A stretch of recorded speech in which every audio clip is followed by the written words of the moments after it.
My name is Lily and I am an architect. I recently joined my new job.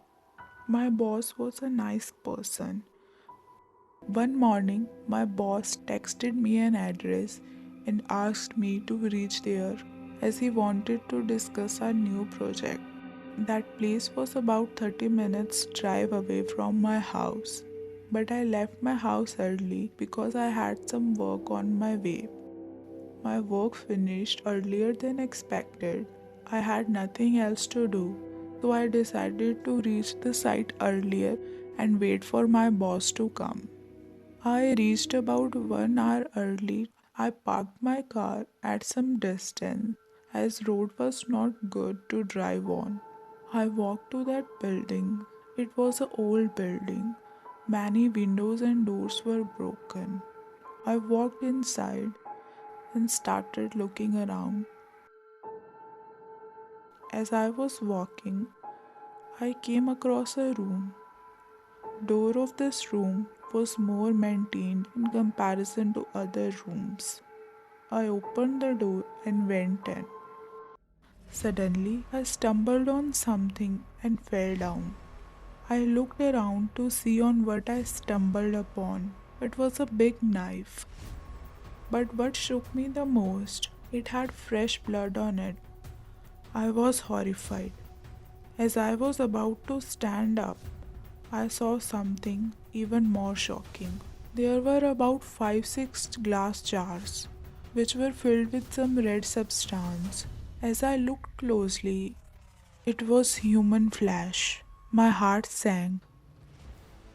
I hurriedly texted my boss the whole situation while running towards the exit. As I was about to walk out, I saw two men coming towards the building. I quickly hid behind a wall. As I peeked through a window, I saw my boss also coming behind them. I felt relieved. I thought maybe those men came with my boss.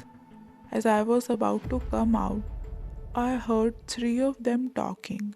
When that girl arrived, take her to that room and then we will follow the same procedure, they said. Then they started laughing. I was shocked. Is my boss the one who is killing people? Lots of questions were going through my mind. I heard footsteps walking away from me. I peeked out and saw nobody near the exit. So I decided to run as fast as I can to my car. But as I was about to run, I heard my boss. She is here, find her.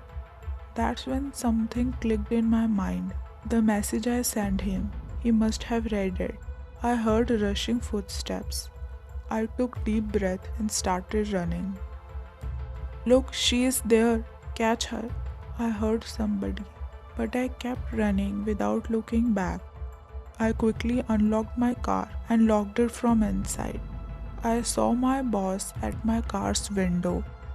He was saying something, but I wasn't able to hear anything.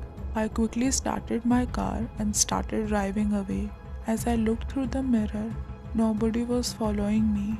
I was relieved. I quickly reached my house and locked all doors and windows. I was shivering in fear. I called 911 and told them everything. Police found several human bodies in that building. Police arrested my boss and he confessed to all his crimes. They found after investigation that my boss and other two men they used to kill people just for fun. But even more sickening thing was that after killing victims, they used to separate flesh and store them in containers. And I was their next victim.